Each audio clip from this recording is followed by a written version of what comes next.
விருதுநகர் மாவட்டம் ராஜபாளையம் அருகே நள்ளிரவில் கோவிலில் நடந்த கொள்ளை முயற்சியை தடுத்த 2 காவலாளிகள் வெட்டி படுகொலை செய்யப்பட்ட வழக்கில் நாகராஜ் என்பவன் போலீசாரை தாக்கிவிட்டு தப்ப முயன்றபோது சுட்டுப் பிடிக்கப்பட்டார்.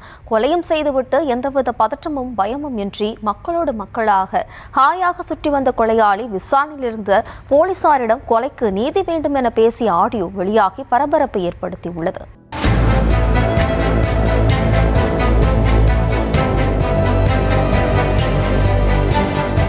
காவலாளிகளை துடிக்க துடிக்க கொலை செய்துவிட்டு ஒன்றுமே நடக்காதது போல ஹாயாக மக்களோடு மக்களாக சுற்றிய கொலையாளி கொலைக்கு நீதி கிடைக்க வேண்டுமென போலீசாரிடமே ஆவேசமாக பேசிய காட்சிகள்தான் இவை.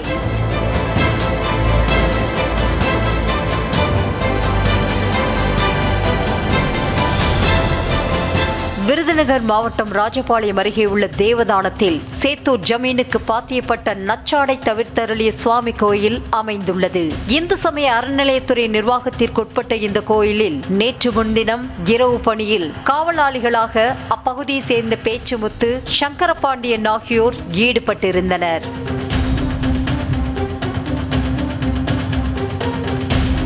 பகல் நேர காவலாளி மாடசாமி காலை 6 மணிக்கு கோயிலுக்கு சென்றபோது காவலாளிகள் இருவரும் கழுத்து, கை, கால் உள்ளிட்ட பல இடங்களில் வெட்டப்பட்ட நிலையில் படுகொலை செய்யப்பட்டு கிடந்தனர். அவர் அளித்த தகவலின் அடிப்படையில் அங்கு விரைந்து வந்த போலீசார் உடல்களை கைப்பற்றி விசாரணையை தொடங்கினர். அப்போது உண்டியல் உடைக்கப்பட்டு அதில் இருந்த பணம் கொள்ளையடிக்கப்பட்டதோடு அதன் அருகே இருந்த சிசிடிவி கேமரா சேதப்படுத்தப்பட்டு டிவிஆரையும் திருடி சென்றது தெரிய வந்தது. பொதுமக்களிடையே பெரும் அச்சத்தை ஏற்படுத்திய இந்த கொலையில் குற்றவாளிகளை பிடிக்க தனிப்படைகள் அமைக்கப்பட்டு குற்றவாளிகள் தீவிரமாக தேடப்பட்டு வந்தனர்.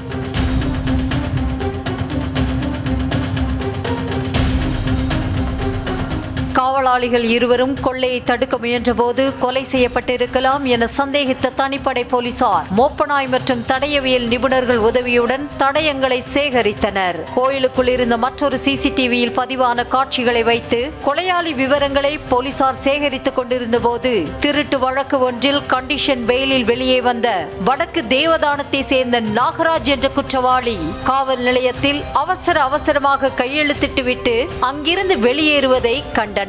அப்போது சிசிடிவியில் இருந்த அடையாளங்கள் நாகராஜின் அடையாளங்களோடு ஒத்துப்போவதை நோட்டமிட்ட போலீசார் அவனை மடக்கி பிடித்து விசாரணை செய்தனர்.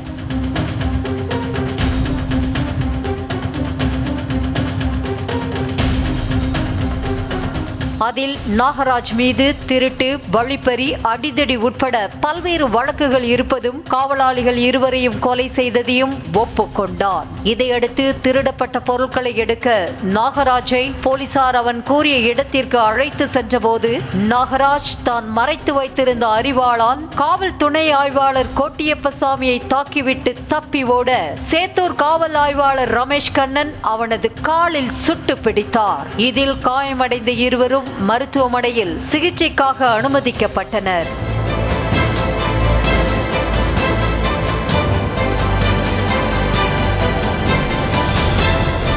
இந்த கொலையில் நாகராஜ் அரங்கேற்றிய நாடகம்தான் ஹைலைட்டே. கொலையும் செய்துவிட்டு எவ்வித பதட்டமும் அச்சமும் இன்றி நாகராஜ் மக்களோடு மக்களாக ஹாயாக சுற்றி வந்ததுதான். சம்பவ இடத்தில் பரபரப்புடன் விசாரணையில் ஈடுபட்டிருந்த போலீசாரிடம் சகஜமாக பேசிய நாகராஜ் ஏதோ உத்தமன் போல கொலைக்கு நீதி கிடைக்க வேண்டும், இல்லை என்றால் பஸ் மறியல் செய்ய வேண்டும் என ஆவேசமாக பேசும் ஆடியோவும் வெளியாகியுள்ளது. ஐயா வண்டியிலே போவோம், பஸ்ஸை மறப்போம், பஸ்ஸை மடிச்சு கொடூரமா பஸ்ஸை பூரா உடைக்கலாம். இதுக்கு நீதி கிடைக்கணும். கோயிலுக்குள் இருவர் கொலை செய்யப்பட்ட சம்பவத்தில் ஒருவர் சுட்டு பிடிக்கப்பட்ட சம்பவம் அப்பகுதியில் பெரும் பரபரப்பையும் அதிர்வலைகளையும் ஏற்படுத்தி உள்ளது.